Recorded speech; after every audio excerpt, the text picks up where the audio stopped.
What's happening? Welcome back to the channel. Today we're going to be working on my Versa again. So driving the car home from work at a stoplight, sounded like it was dying on me. It kept stuttering and the idle kept dropping. Didn't throw a check engine light though, and it was surging while cruising on the highway home from work. Still no check engine light. So I got it home and just went ahead and put the scanner on it anyway, and it had thrown a cylinder 4 misfire code.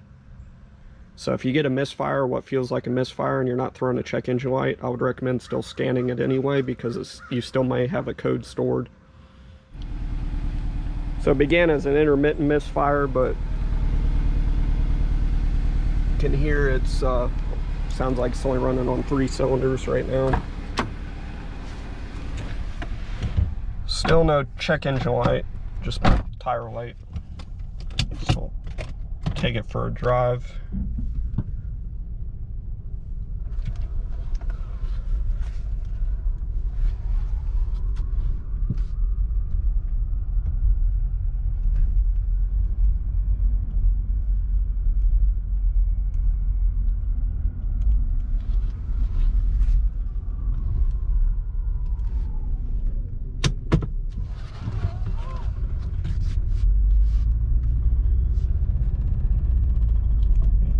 Shaking.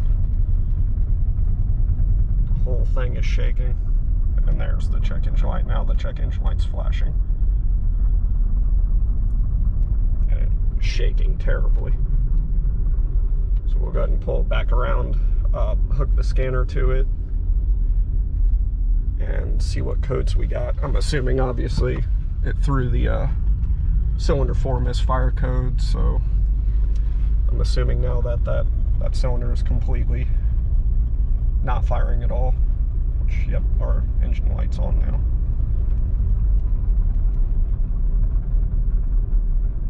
So we'll take it back and see what codes we have. So I just have this little cheap scanner. It's like a $30 scanner from Advance Auto, but it'll read the codes, so.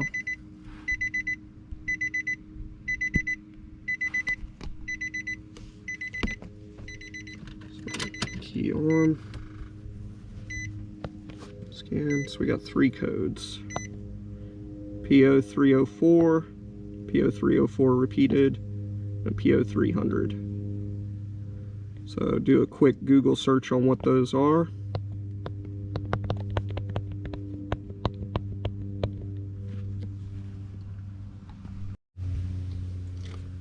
So quick Google search, it's cylinder 4 misfire for the P0304, and then I don't know if you can see that, but the P0300 is cylinders are misfiring or randomly misfiring.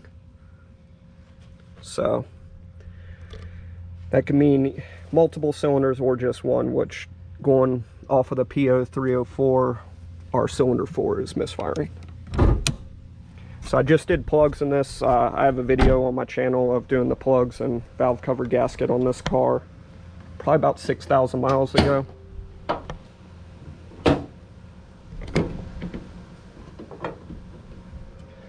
So watch that channel, or sorry, watch that video if you want to do the how-to on that. So our cylinder 4 is going to be on this side closest to the transmission. It goes 1, 2, 3, 4 all the way across. So I'll pull this cover off. I think actually cylinder 4 you can actually get to the cylinder, the coil pack, and the spark plug without pulling the intake manifold. I think that's the only one. So we'll go ahead and pull that cover off and see what we're looking at. Okay.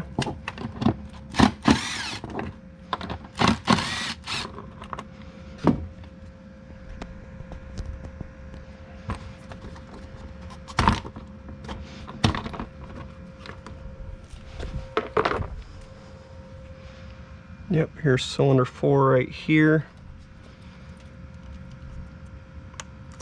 Should be able to pop that plug loose. Probably have to move this out of the way. That plug out of the way. I'll have to get to that with a wrench.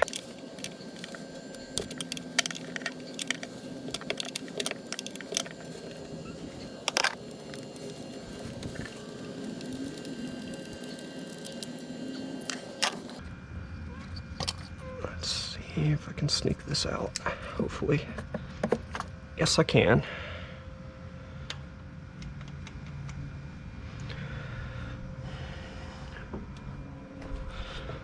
So we'll start with the spark plug.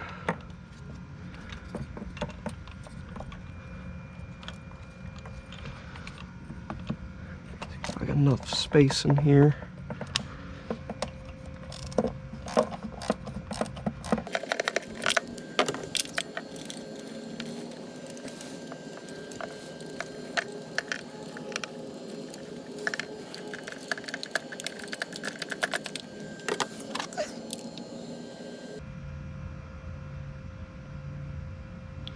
See, it's got some fuel residue on it.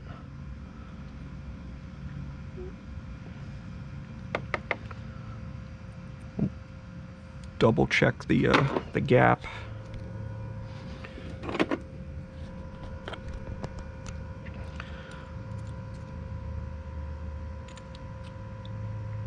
So we're at 43 thousandths. That's recommended plug gap. And the plug looks good. So we'll go ahead and put that back in. Again, didn't think it was the plug since I just did plugs 6,000 miles ago, but that's be the first thing you'd want to check.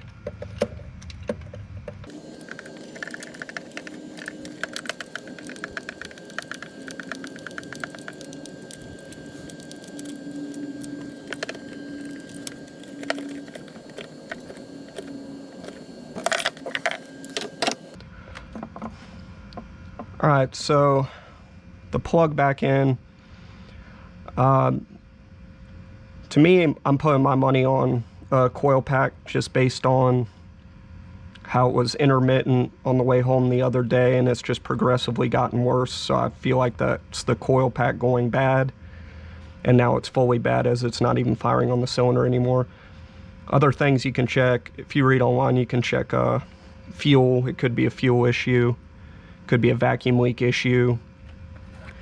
But based on, you know, it idling normally, not high idle or anything, I don't think it's a vacuum leak issue, and I drive this car every day, so I don't feel it would be any type of fuel issue. So I went ahead and ordered a coil pack anyway. Just, it's always good to have a spare anyway, even if it isn't the coil pack. So I'll go ahead and get that and put the new coil pack in, and we'll start it up and see if it's still misfiring. So I got a Hitachi brand coil pack, made in Japan. Part number, if you're looking for one, is IGC0002. And I actually ordered this on Amazon, got it next day. It was about $42.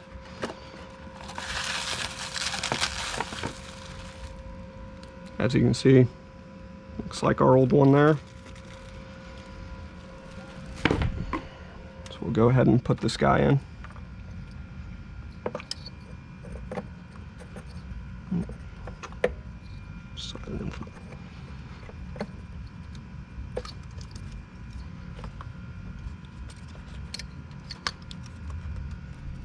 Okay.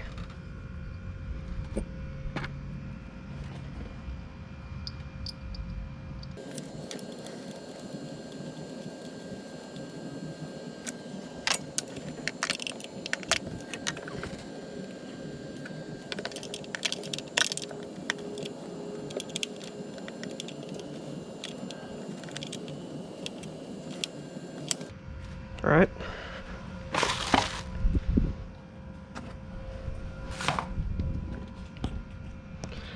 That's tight, so we'll go ahead and plug her in. And don't forget to plug our other plug here. All right. Won't put the cover back on yet. I'll go ahead and start her up and see if we're still missing.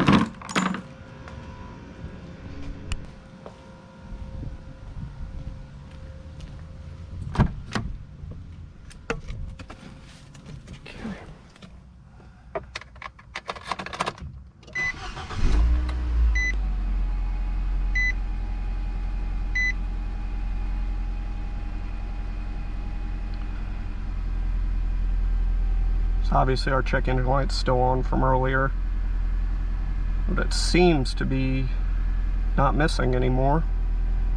Idle's high right now because the car's still cold. So we'll let the idle drop, clear the codes, and take it for a drive. But I do believe that fixed it. Before it was shaking pretty violently with that misfire, so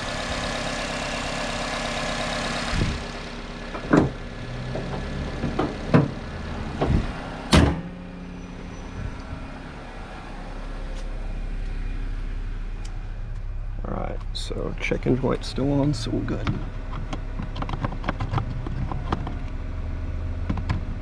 Hook this up.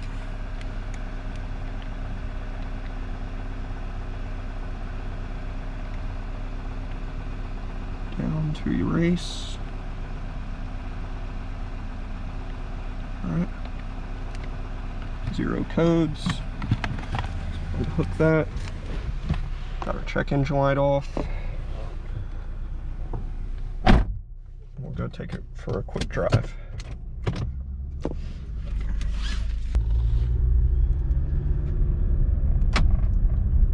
Just running smooth as can be now. No missing, no surging.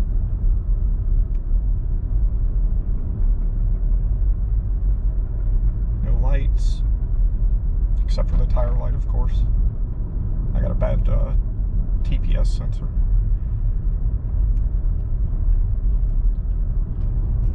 Turn the AC on too. And got really lucky that that was on cylinder 4.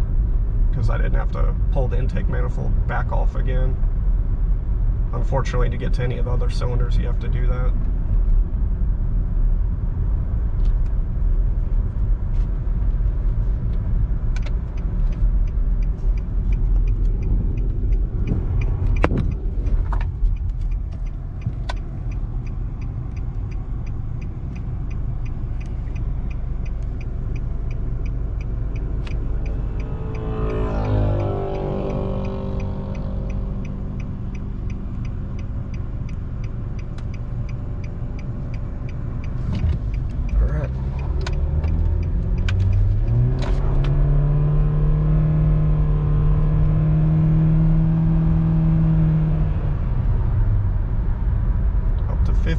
No problems. Okay.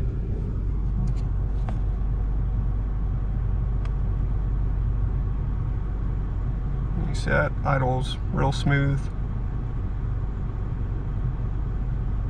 So again, the car's got 156, almost 157,000 miles. It's the first time I've ever had to do a coil pack, so that's not too bad. Made it a while. And again, they're not terribly expensive on Amazon or Rock Auto or wherever.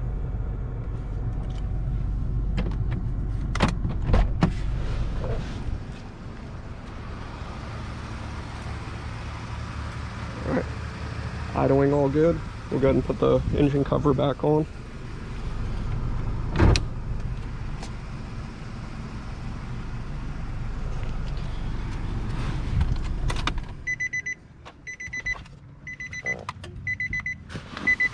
Go ahead and just run the scanner again one more time, just make sure nothing popped up. Key on, read, 0 codes. Okay.